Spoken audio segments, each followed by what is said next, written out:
형들, 요즘 관세전쟁발 인플레이션 우려로 주식시장이 심상치 않은데 1970년대 오일 쇼크 때도 비슷한 일이 있었거든? 당시 다우지수가 1973년 최고점에서 1년 만에 무려 마이너스 50%가 떡락했는데 하지만 그 한복판에서도 버핏형은 부자가 됐지. 어떻게 버핏형은 늘 시장을 이겼을까? 이를 알면 요즘처럼 관세전쟁발 인플레이션이 우려될 때 주식시장에 어떻게 대응해야 살아남는지 명확하게 알 수 있어.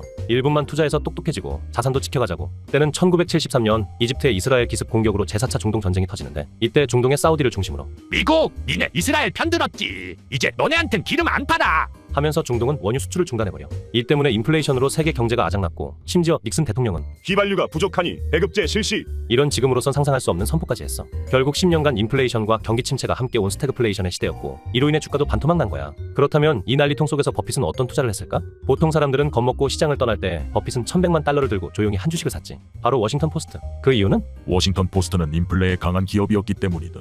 그럼 버핏은 인플레이션이 우려될 땐 어떤 기업을 사야 한다고 봤을까?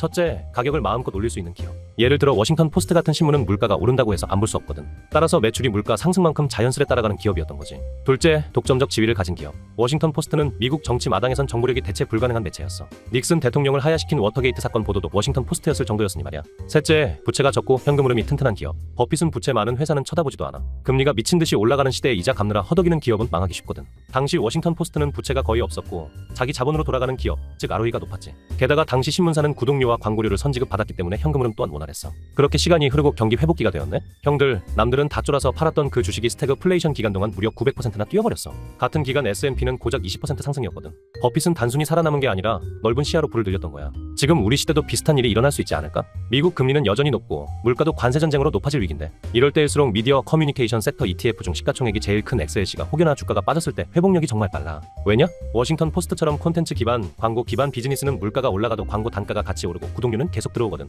XLC에는 메타, 알파벳, 디즈니 같은 세계 최강 구독형 미디어 기업들이 들어가 있어. 그래서 형들도 현금성 자산을 들고 있다가 혹여 인플레이션발 쇼크로 주가가 빠졌을 때 이런 섹터에 들어가면 이익을 볼 수 있다는 거 알겠지? 역사는 말하고 있어. 시장에서 기회는 미리 준비된 자들만이 포착할 수 있다고.